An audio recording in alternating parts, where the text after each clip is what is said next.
ഇത് വളർത്തുമീൻ തിലാപ്പിയ. ഇത് സാധാരണ കറി വെക്കുന്നത് പോലെ കറി വെക്കരുത്. ഇതുപോലെ ഒന്ന് പെരളൻ വെച്ച് നോക്കൂ. വാഴയിലയിൽ തേങ്ങാപ്പാലും ഒക്കെ ചേർത്ത ഒരു പെരളൻ. തിലാപ്പിയ പൊള്ളിച്ചതെന്നോ പെരളെന്നോ എന്ത് വേണേലും പറയാം. എന്തായാലും നല്ല രുചിയുള്ളൊരു കറിയാണിത്. ഹായ്, എല്ലാവർക്കും നമസ്കാരം. എല്ലാവരെയും കുക്ക് വിത്ത് സോഫിയിലേക്ക് സ്വാഗതം ചെയ്യുന്നു. ഈ വ്യത്യസ്തമായ മീൻ പെരളൻ എങ്ങനെയാണെന്ന് കാണണ്ടേ? നമുക്ക് നേരെ വീഡിയോയിലേക്ക് പോകാം. ഇത് 3 തിലാപ്പിയ വൃത്തിയാക്കി മുറിച്ച് വെച്ചിരിക്കുന്നത്. ഇതൊരു 600 ഗ്രാം കാണും. 2 തക്കാളിപ്പഴം, ഒരു ചെറിയ സവാള, ഒരു 10-25ഓളം ചുമന്നുള്ളിയുണ്ട്, 2 കഷ്ണം ഇഞ്ചി, 2 പച്ചമുളക്, ഒരു 10 വെളുത്തുള്ളി അല്ലി. ഇതിൽ സവാള അരിഞ്ഞെടുക്കണം, പച്ചമുളകും കീറിയെടുക്കണം, ബാക്കി എല്ലാം ചതച്ചെടുക്കാനുള്ളതാണ്. തേങ്ങയുടെ 1/4 പാൽ, ഇതൊരു 1/4 കപ്പ് 1/4 പാലും, ഒരു 1/4 കപ്പ് 2/2 പാലും, ഒരു 2 കഷ്ണം കുടംപുളി വെള്ളത്തിലിട്ടിരിക്കുന്നത്, 1/2 ടീസ്പൂൺ മഞ്ഞൾപ്പൊടി, 1.5 ടേബിൾ സ്പൂൺ മുളക് പൊടി, കാശ്മീരി മുളക് പൊടി, 1 ടേബിൾ സ്പൂൺ മല്ലിപ്പൊടി, 1/2 ടീസ്പൂൺ കുരുമുളക് പൊടി, 1/2 ടീസ്പൂൺ ഉലുവാപ്പൊടി, 1/2 ടീസ്പൂൺ കടുക്, കുറച്ച് കറിവേപ്പില, ഉപ്പ്, വെളിച്ചെണ്ണ. വെളുത്തുള്ളി, ഇഞ്ചിയും ചുമന്നുള്ളിയും ചതച്ച് വെച്ചിട്ടുണ്ട്. തക്കാളിപ്പഴവും സവാളയും പച്ചമുളകും അരിഞ്ഞ് വെച്ചിട്ടുണ്ട്. നമുക്ക് കറി ഉണ്ടാക്കാം. ചൂടായ ഒരു പാനിലേക്ക് വെളിച്ചെണ്ണ ഒഴിക്കാം.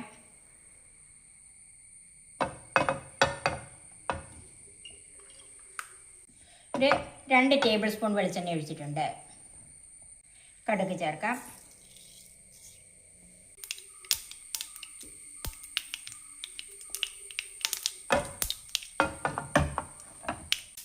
കടുക് പൊട്ടിയതിലേക്ക് കറിവേപ്പില ചേർക്കാം. ഇതിലേക്ക് അരിഞ്ഞു വെച്ചിരിക്കുന്ന സവാള ചേർക്കാം.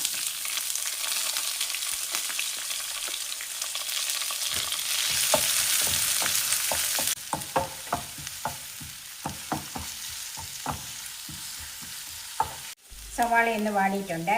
അതിലേക്ക് വെളുത്തുള്ളി, ഇഞ്ചി, ചെറിയ ഉള്ളി ചതച്ചതും കൂടെ ചേർക്കാം. തീ ഒരു മീഡിയം ഫ്ലെയിമിൽ മതി.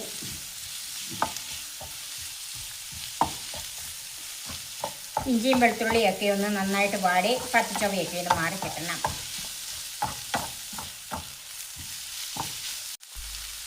ഇതിലേക്ക് ഉപ്പ് ചേർക്കാം.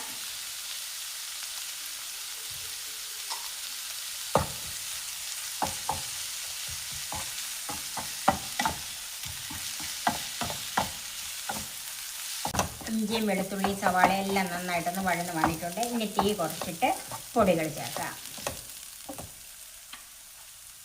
മഞ്ഞൾപ്പൊടി,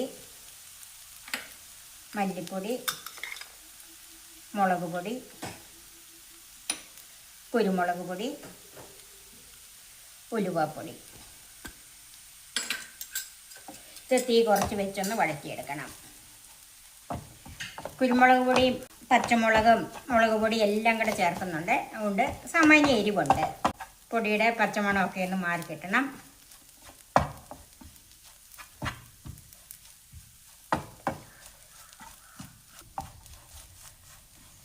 ഇപ്പം പൊടികളെല്ലാം ഒന്ന് മൂത്തിട്ടുണ്ട്. അതിലേക്ക് അരിഞ്ഞു വെച്ചിരിക്കുന്ന പച്ചമുളകും തക്കാളിപ്പഴവും കൂടെ ചേർക്കാം.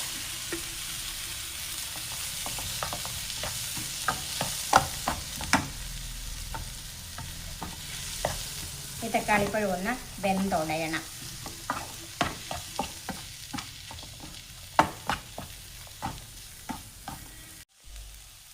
ഈ തക്കാളിപ്പഴം ഒന്ന് വെന്തുടയാനായിട്ട് കുറച്ച് പുളിവെള്ളം ചേർക്കാം.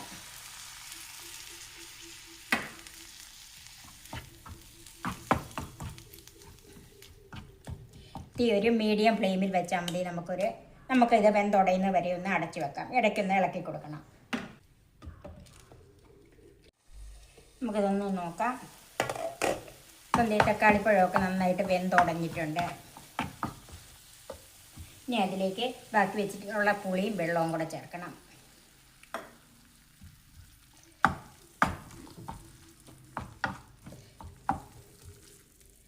ഈ പുളി ഈ വെള്ളത്തിലേക്ക് ഇറങ്ങണം. ഒരു 2 മിനിറ്റ് ചെറുതീയിൽ അടച്ചു വെക്കാം. നമുക്കൊന്ന് നോക്കാം. അരപ്പ് റെഡി ആയിട്ടുണ്ട്. ഇതെന്ന് വെച്ചാൽ ഈ അരപ്പിനകത്തോട്ട് പുളി നല്ലവണ്ണം പിടിക്കണം. ഇനി നമുക്കിത് മാറ്റി വെക്കാം. ഇനി ഞാൻ ഇത് ഒരു നോൺ സ്റ്റിക്ക് പാത്രത്തിൽ തന്നെയാണ് വെക്കുന്നത്. ഇത് നമ്മൾ ഈ വാഴയിലയിൽ വെക്കുന്നതുകൊണ്ട് മൺചട്ടി വേണമെന്ന് നിർബന്ധമില്ല. മൺചട്ടി വേണമെങ്കിൽ അതും വെക്കാം. ആദ്യം ഈ പാത്രത്തിലേക്ക് കുറച്ച് വെള്ളം ഒഴിച്ചു കൊടുക്കണം. അതിന് മീതെ ഒരു വാട്ടിയ വാഴയില വെച്ച് കൊടുക്കാം. ഞാൻ അതിൻ്റെ മേളിൽ ഒരിലയും കൂടെ വെച്ച് കൊടുക്കുന്നുണ്ട്. കാരണം എന്താണെന്ന് വെച്ചാൽ ഇല പൊട്ടി ഈ വെള്ളം ഈ മീനകത്തോട്ട് കയറരുത്, അതിന് വേണ്ടിയിട്ടാണ്. രണ്ടും വാട്ടിയ ഇലയാണ്. ഇനി നമുക്ക് ഇതിലേക്ക് കുറച്ച് അരപ്പ് ചേർത്ത് കൊടുക്കാം.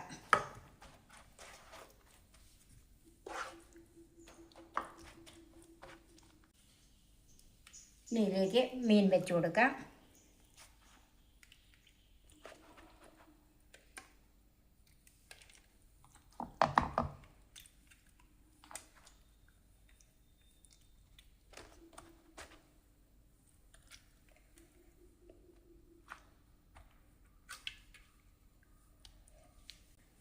അതിൻ്റെ മുകളിലേക്ക് ബാക്കി അരപ്പിട്ട് കൊടുക്കാം.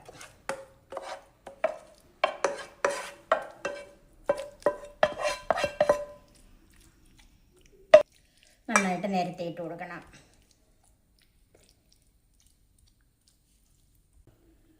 ഇനി ഇതിലേക്ക് രണ്ടാം പാൽ ഒഴിച്ചു കൊടുക്കാം.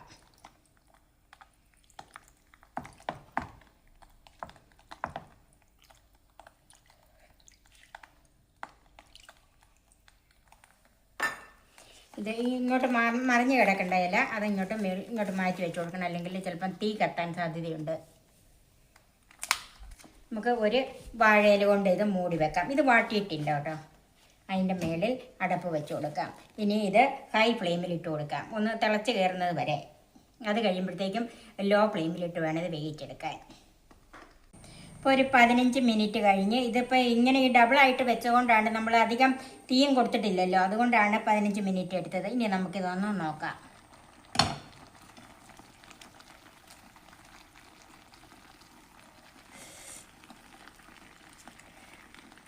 മീനൊക്കെ വെന്തിട്ടുണ്ട്, കാണുമ്പോഴേ അറിയാം. ഇനി ഇതിലേക്ക് ഒന്നാം പാല് ഒഴിക്കാം, നല്ല കുറുകിയ ഒന്നാം പാല്.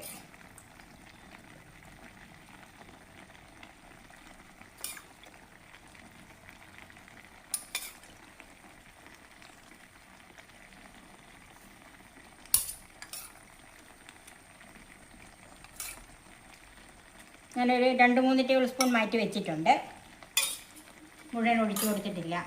ഇനി അതിലേക്ക് അല്പം 1 ടീസ്പൂൺ വെളിച്ചെണ്ണയും കുറച്ച് കറിവേപ്പിലയും കൂടെ ചേർക്കാം. നമുക്ക് വീണ്ടും തീ ഓഫ് ചെയ്ത് ഒന്ന് അടച്ചു വെക്കാം. ഒരു 5 മിനിറ്റ് അടച്ചു വെക്കണം. ഇപ്പോൾ ഒരു 5 മിനിറ്റ് നമ്മൾ അടച്ചു വെച്ചിരുന്നാണ്. ഇനി ഒന്ന് നോക്കാം.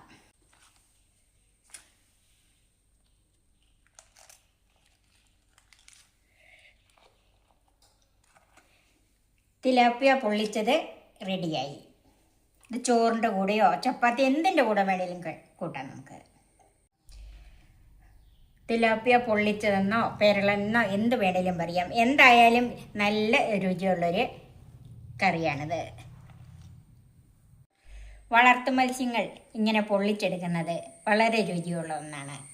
നിങ്ങൾ തീർച്ചയായും ഇതൊന്ന് ഉണ്ടാക്കി നോക്കണം, ഇതെല്ലാവർക്കും ഇഷ്ടപ്പെടും.